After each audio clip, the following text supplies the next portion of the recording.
मराठी, ते धडक ते धडक। तासगाव तालुक्यातील सुपरफास्ट बातम्या पाहण्यासाठी जिओ मराठी तासगाव या आपल्या नव्या चॅनलला आत्ताच सबस्क्राइब करा आणि बेल आयकॉनवर क्लिक करा। ढवळी येथील एका अत्यंत गरीब शेतकऱ्याचे वीज कनेक्शन खंडित झाल्याचा व्हिडिओ सोशल मीडियात व्हायरल झालाय। ढवळी येथील या गरीब शेतकऱ्याच्या व्हायरल व्हिडिओनंतर शिवसेना शिंदे गट चांगलाच आक्रमक झालाय। महावितरण बोगस बिले मारून सक्तीची वसुली करत असल्याचा आरोप तालुकाध्यक्ष प्रदीप माने पाटील यांनी केलाय। नानासारख्या गोरगरीब लोकांना रात्रभर अंधारात ठेवून महावितरण लोकांवर अन्याय करत आहे।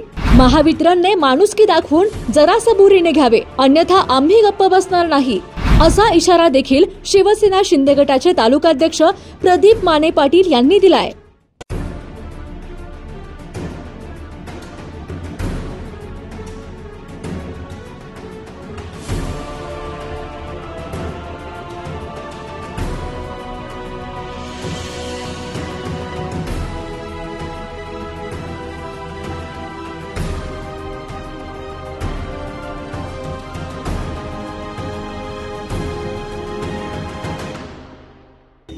नाना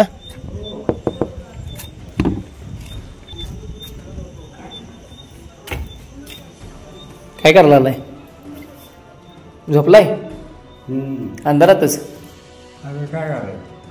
जेवला तरी काय? हा, जेवला का? जेवण. कसा केला स्वयंपाक? हा, स्वयंपाक कसा केला? स्वयंपाक दिवसाबरोबर केला होता। बरं झालं। लाईट का त्याला जोडतो म्हणला नाही का तुम्ही? जोडा बिडा काय हा, तोडू नका म्हणून सांगितलं नाही का त्याला? कुणाला? कांबळीला नाही, का? जोडत नाही म्हणलं, काय म्हणला? बिल भरत नाही बाप, हं जोडूया म्हणलं। म्या म्हणलं की बिल म्हणलं जास्त आहे म्हणलं। पहिले किती येत होतं? पहिल्यापासून असं जास्त येते। मग त्यानं बघितलं नाही का पावत्या बिवत्या काय? हा, हे बघितलं नाहीत का बिल? पावत्या जाऊया की म्या, मग त्या म्हणलं तुम्हीच येतोय म्हणला। तासगाव तालुक्यातील ढवळी येथील एका अत्यंत गरीब शेतकऱ्याचे वीज कनेक्शन खंडित झाल्याचा व्हिडिओ सोशल मीडियात व्हायरल झाला होता। यानंतर या वृद्धाने अखंड रात्र अंधारात काढली। परिसरात घोणससारख्या सापाचे देखील प्रमाण जास्त असल्याने या वृद्ध व्यक्तीबद्दल परिसरातून मोठी सहानुभूती व्यक्त होत आहे। यानंतर जिओ मराठीचे तासगाव प्रतिनिधी किरण देवकुळे यांनी ढवळी येथे जाऊन या संपूर्ण प्रकरणाचा ग्राउंड रिपोर्ट घेतला आहे। नमस्कार, मी किरण देवकुळे, आपण पाहत आहात जिओ मराठी तासगाव। आज आपण तासगाव तालुक्यातील ढवळी गावात, अर्थातच येराळकाठच्या गावात ढवळी गावात या ठिकाणी पोहोचलो आहे आपण, जिथं या येराळ नदीच्यामुळे प्रचंड घोणसीचं प्रमाण वाढलेलं आहे, सुळसुळाट सुरू आहे, अशा ठिकाणी आज आपण पोहोचलेलो आहोत। तर कारण याचं असं आहे की ढवळी गावातील पंडित नाना कुंभार यांच्या घरचा लाईट कनेक्शन कट करण्यात आलेला आहे। रात्रभर ते अंधारात आहेत आणि अशा परिस्थितीमध्ये येथील एका स्थानिकाने त्यांचा व्हिडिओ केलेला आहे आणि तो प्रचंड प्रमाणात सोशल मीडियावर व्हायरल होत आहे। त्या व्हिडिओच्या माध्यमातून आम्ही माहिती घेण्याचा प्रयत्न केला, तर तो ढवळी येथील असून असं समजले। तर आज आम्ही इथं या ठिकाणी पोचलेलो आहोत, तर बघूयात आपण या मागची सत्यता आणि कारणं। आज आपण या ठिकाणी ढवळीमध्ये पंडित नाना यांच्या घरी पोचलेलो आहोत, तर पंडित नानांच्याकडूनच माहिती घेऊ की आपण नेमकं हे कनेक्शन कसं कट करण्यात आलेलं आहे आणि याची कारणं काय आहेत। नाना, कनेक्शन कधी कट केले? काल कशासाठी केले?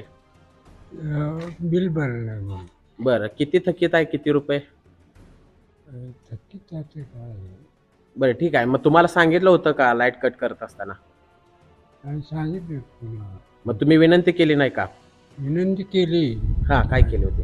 नंतर जरा म्हणलं थांबा, म्हणलं मी पैसे कुठं बघतो हां आणि भरतो। हां, आणि त्यांनी ऐकलं? ऐकलं नाही। ठीक आहे, तर अशा पद्धतीनं या पंडित नानांनी विनंती केली होती वायरमॅनना, महावितरणच्या कर्मचाऱ्यांना विनंती केली होती की मी 2 दिवसात भरतो, चुकीचं बिल आलेलं आहे ते दुरुस्त करावं, असे त्यांनी विनंती केली होती। मात्र कोणताही शब्द न ऐकता या ठिकाणी कनेक्शन कट करण्यात आलेलं आपल्याला पाहायला मिळतंय। या सर्व गोष्टीची कल्पना शिवसेना तालुका प्रमुख, शिंदे गटाचे जे शिवसेना तालुका प्रमुख आहेत प्रदीप काका माने पाटील यांनी या घटने सर्व माहिती घेतली आणि त्यांना आणि न्याय मिळवून देण्यासाठी महावितरणच्या विरोधात लढा उभा केला आहे. आज तेही या ठिकाणी उपस्थित आहेत. आपण पाहणार आहोत प्रदीप काका याबद्दल भूमिका काय आपली मांडणार आहात. काका, काय एकंदरीत हे प्रकरण आहे? एकंदरीत काल संध्याकाळी 10-10:30च्या दरम्यान मला एक सोशल मीडिया व्हिडिओ पाठवला दादासाहेब निकम यांनी. या गावात एक तरुण आहेत की या ठिकाणी वायरमॅननं नानांच्या घरचं कनेक्शन तोडलेलं आहे. मग मी म्हटलं काय कारण आहे, काय किती रुपये असं बिल थकीत आहे, घरचे कोण आहेत का नाही, त्यांच्या काय अडचण आहे. तर असं समजलं की त्यांच्या घरी ती एकटेच राहतात, एकटेच स्वयंपाक करतात आणि या घर जर बघितलं तर जवळपास पडत आलेला आहे. एकच बल्ब आहे आणि तो बल्ब फक्त स्वयंपाक करण्यापुरतं वापरतात. ही सत्यता ज्यावेळी समजली त्यावेळी डोळ्यामध्ये पाणी उतरलं आणि मी तो सोशल मीडियावरती व्हिडिओ टाकला. आज आपण बघाल, आपण इथं आलेला आहात, नानांचं वय किती आहे बघा. आणि अशा परिस्थितीमध्ये विनंती करून सुद्धा महावितरणच्या कर्मचाऱ्यांनी कनेक्शन तोडलं. लाईट बिल जर बघितलं तर मागचं 200 रुपये 300 रुपये येतं आहे, पण आत्ता जर बघितलं तर जवळपास 1500-1600 रुपये लाईट बिल त्यांनी आणलेलं आहे. बोगस सगळी बिलं मारलेली आहेत आणि कोणताही पायपोस ह्या महावितरणचा राहिलेला नाही. धडाधड कनेक्शन ते तोडतात. कनेक्शन तोडण्याच्या अगोदर बिलं बोगस देतात. आणि आपण जर पाहिलं तर गरीब कष्टकरी या नागरिकांना इथं न्याय मिळत नाही. जरूर महावितरणनं प्रामाणिक काम करावं.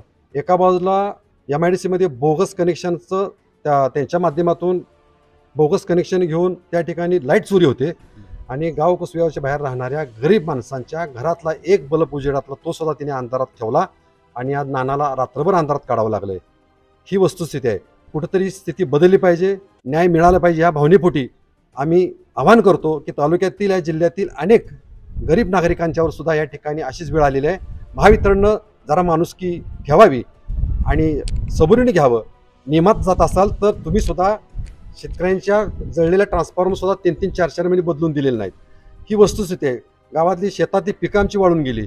त्या ठिकाणी कायदा जर लावला तर तासाला 50 रुपये तुम्हाला दंड भरावा लागतो. कुठेही महाराष्ट्रामध्ये तासाला 50 रुपये महावितरण दंड भरलेली मला कुठं आढळून येत नाही. शेतकऱ्यांच्या अन्याय होतोय. शेतकऱ्यांना वेळेत लाईट मिळत नाही. सापाचा सुळसुट रात्रभर त्यांना शेतात काम करावं लागतं.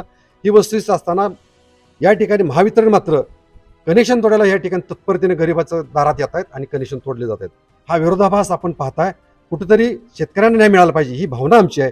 म्हणून आज आम्ही या ढवळी गावात आलोय आणि वस्तुस्थिती पाहिली, नानांना भेटलोय आणि आम्ही नानांचं लाईट बिल भरण्यासाठी आम्ही आजच व्यवस्था करतोय. नानांचं कनेक्शन जोडून देतोय. नानांची घरातली लाईट परत चालू करतोय. जय महाराष्ट्र. आज या ठिकाणी आपल्याला प्रदीप काका माने पाटील यांनी शब्द दिला आहे की नानांना नक्कीच न्याय मिळवून देऊ, त्यांचं कनेक्शन आज सुरू करू तात्काळ. याच पार्श्वभूमीवर आपण नेहमी सातत्यानं अपडेट घेऊ, आपल्यापर्यंत माहिती पोहोचवू. पाहत राहा आपण जिओ मराठी तासगाव. दे धडक बेधडक. जिओ मराठी, दे धडक बेधडक.